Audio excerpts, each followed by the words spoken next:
కాంగ్రెస్ వల్ల మోసం ఎంత గౌరవం అంటే చెప్పడానికి ఇదంతా చెప్తున్నాం మీకు.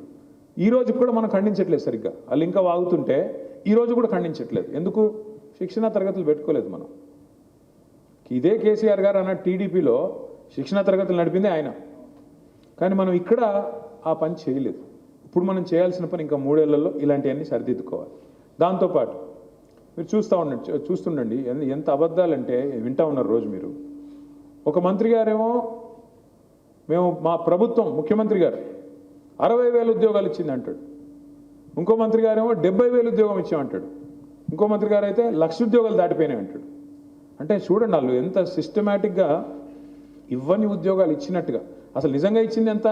అశోక్ నగర్ చౌరస్తాలో ఏ పిల్లోని అడినే చెప్తాడు 5,000 ఉద్యోగాలు దాటలేదు. 5,000 ఉద్యోగాలు దాటి ఇవ్వలేదు. మొదటి సంవత్సరంలోనే 2,00,000 ఉద్యోగాలు ఇస్తామని చెప్పి 22 నెలలు అయిపోయిన తర్వాత కూడా 5,000 ఉద్యోగాలు కూడా ఇవ్వకుండా అలవోకగా అబద్ధాలు చెప్తున్నారు. ముఖ్యమంత్రి 60,000 అంటాడు, ఇంకో మంత్రి 70,000 అంటాడు, ఇంకొక ఆయన 1,00,000 ఉద్యోగాలు దాటిపోయినాయి అంటాడు. మరి దీన్ని మనం కాకపోతే ఎవరు తిప్పికొట్టాలి? ఎవరు చెప్పాలి మరి పిల్లలకి నిజాలు? పిల్లల తల్లిదండ్రులకి? లేకపోతే 100 సార్లు అబద్ధం చెప్తే ఏమవుతుంది? అదే నిజం అనుకుంటారు జనాలు.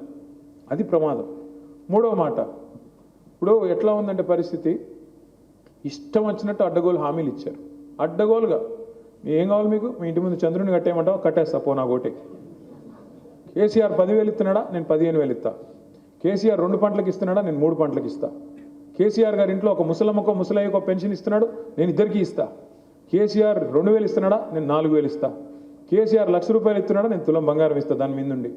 ఇట్లా నోటి కొంత వస్తే అంత, ఎంత నోరు ఎటు నరం లేని 4 ఇష్టం వచ్చినట్టు తిప్పారు. నోటికి వచ్చింది చెప్పారు. ఆడపిల్లలకి స్కూటీలు అన్నారు, విద్యా భరోసా కార్డులు అన్నారు.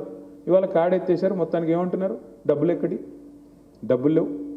ఇదే బట్టి విక్రమార్క గారిని ఎలక్షన్లకు ముందు టీవీ వాళ్ళు అడిగారు, ఏమైనా మరి మీరు ఇష్టం వచ్చినట్టు చెప్తున్నారు, మరి మీ కాడ పైసలు ఉన్నాయా, యాడ్ నుంచి వస్తాయి ఇన్ని, మీరు చెప్పేదంతా లెక్క కూడితే 4-5 రాష్ట్రాల బడ్జెట్తో సమానంగా ఉంది, ఎట్లా వస్తుందా అంటే ఆయన డైలాగ్ కొట్టాడు.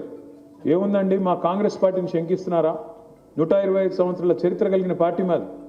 మేము కేసీఆర్ లాగా బక్కగాలేము, అందరం దొడ్డుగా పెద్దగా ఉన్నాం. ఎంతంటే అంత సంపద సృష్టిస్తాం, సృష్టించి పేద ప్రజలకు పనిచేస్తాం. మాకు 125 సంవత్సరాల అనుభవం ఉంది. అపారమైన అనుభవం కలిగిన పార్టీ కాంగ్రెస్ పార్టీ. మాకు తెలీదా? మేము ఎన్ని రోజులు అధికారం వెలగబెట్టాం అని డైలాగులు కొట్టి ఊదరగొట్టి మొత్తానికి ప్రజల్లో ఒక విశ్వాసం కల్పించి చివరికి అబద్ధాల పునాదుల మీద వాళ్ళు అధికారంలోకి వచ్చారు. వచ్చిన తర్వాత ఈరోజు ఏంటి పరిస్థితి? వాళ్ళకి తెలుసు, చెప్పింది అబద్ధాలు, ఇచ్చినవి దొంగ హామీలు, నోటికొచ్చింది వాగారు. అధికారంలోకి వస్తామని వాళ్ళు కూడా అనుకోలేదు, ఏదో వాగాలి కాబట్టి వాగారు. వచ్చి పడ్డారు, తంతే గారెల బుట్లో పడ్డట్టు వచ్చి పడ్డారు. పడ్డానికి ఏం చేయాలి ఇప్పుడు తప్పించుకోవడానికి? కేసీఆర్ అప్పులు పాలు చేశాడు, మొత్తం అప్పులు పాలు అయిపోయింది, నాశనం అయిపోయింది రాష్ట్రం, అందుకే మేము ఇవ్వలేకపోతున్నాం అని కుంటి సాకులు ఎత్తుక్కొని ఈరోజు తప్పించుకునే ప్రయత్నం చేస్తూ ఉన్నారు. ఇది ఎట్లా ఉంది అంటే, వెనకటికి ఎవడో మొహం బాగాలేకపోతే అద్దం పగలు కొట్టాడంట. ఆడ ముఖం బాగాలేదు, ఆడెళ్ళి అద్దం పగలు కొట్టాడు. ఏంద్రా అంటే నా ముఖం బాగా కనబట్లేదు అన్నాడంట. అట్లే నీళ్ళ పరిస్థితి కూడా. నడపడం చేత కాదు, ప్రభుత్వాన్ని నడిపే తెలివి లేదు, ప్రజలకు ఎట్లా సంపద పెంచి సంపద పంచాలి అనే విషయంలో అవగాహన లేదు. ఎందుకంటున్నాను ఈ మాట అంటే బాధతో అంటున్నాను. మీరు ఆలోచించండి జాగ్రత్తగా. కేసీఆర్ గారి ప్రభుత్వం ఉన్నప్పుడు ప్రపంచంలో ఎన్నడూ ఎదుర్కొని ఒక ఉపద్రవం ఎదుర్కొన్నాం మనం. కరోనా రూపంలో వచ్చింది. ఎవడన్నా కలలో అనుకున్నాడా మూతికి బట్ట కట్టుకొని ఇంట్లో కూర్చునే రోజులు వస్తాయని? 2-3 నెలలు చివరికి మొత్తం వ్యాపారాలు బంద్, అన్ని బంద్, నోరు మూసుకుని ఇంట్లో కూర్చున్న పరిస్థితి. అందరూ ఎక్కడ వాళ్ళు అక్కడ బతికితే బలసాకు తినొచ్చు అని ఇంట్లో కూర్చున్న పరిస్థితి. మొత్తం దాదాపు 2 ఏళ్ల పాటు ప్రభుత్వానికి ఆదాయం లేదు. బయట కొనేది లేదు, అమ్మేది లేదు, వ్యాపారం లేదు, ఏం లేకపోతే ప్రభుత్వానికి ఆదాయం ఎక్కడి నుంచి వస్తుంది? లేదు కదా. కానీ ఏ ఆదాయం లేకపోయినా, దమ్మిడి ఆదాయం లేకపోయినా ఆ రోజు తెలంగాణలో రైతు బంధు ఆగిందా? పెన్షన్లు ఆగినాయా? కళ్యాణ లక్ష్మి ఆగిందా? షాదీ ముబారక్ ఆగిందా? రైతు బీమా ఆగిందా? పేద ప్రజల సంక్షేమ కార్యక్రమాలు ఏ ఒక్కటన్నా ఆగిందా? రైతుకు సంబంధించిన ధాన్యం కొనుగోలు ఆగినాయా? మంచినీళ్ళు ఆగినాయా? ఎందుకు ఆగలేదు మరి? ఎందుకంటే కేసీఆర్ కిట్ ఆగిందా? ఏది ఆగల? అంటే నిన్నెవరో మిత్రుడు చెప్తున్నాడు, మనిషికి ఉండాల్సింది కండ కాదు, శరీరంలో కండ కాదు, గుండె ఉండాలి. ఆ గుండె ఉన్న నాయకుడు కేసీఆర్. గుండె ధైర్యం, ఆ గుండె నిండా ధైర్యం ఉన్న నాయకుడు కేసీఆర్.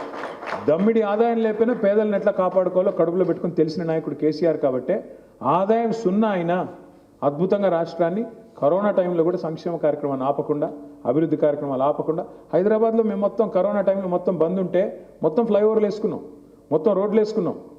టైం ఎందుకంటే మాకు దొరకదు, హైదరాబాద్లో 6 గంటలకు మించి రోడ్ వేయడానికి టైం ఉండదు. కానీ అప్పుడు ఏంటి 24 గంటల టైం దొరికింది మాకు. టక టక టక మొత్తం కరోనా నుంచి బయటకు వచ్చేసరికి కొత్త రోడ్లు కనబడే పరిస్థితి తెచ్చాం. అట్లా అభివృద్ధి ఆగలేదు, సంక్షేమం ఆగలేదు, అడ్వాంటేజ్ తీసుకున్నాం. ఒక ఉపద్రవాన్ని కూడా అడ్వాంటేజ్గా తీసుకొని ఎలా నడపాలో చూపెట్టారు కేసీఆర్ గారు. ఆ రోజుల్లో మీకు గుర్తుండాలి, కేసీఆర్ గారు సాయంకాలం 6 గంటలకు ప్రెస్ మీట్ పెడుతున్నారంటే అందరూ టీవీల ముందు కూర్చునేవాళ్ళు.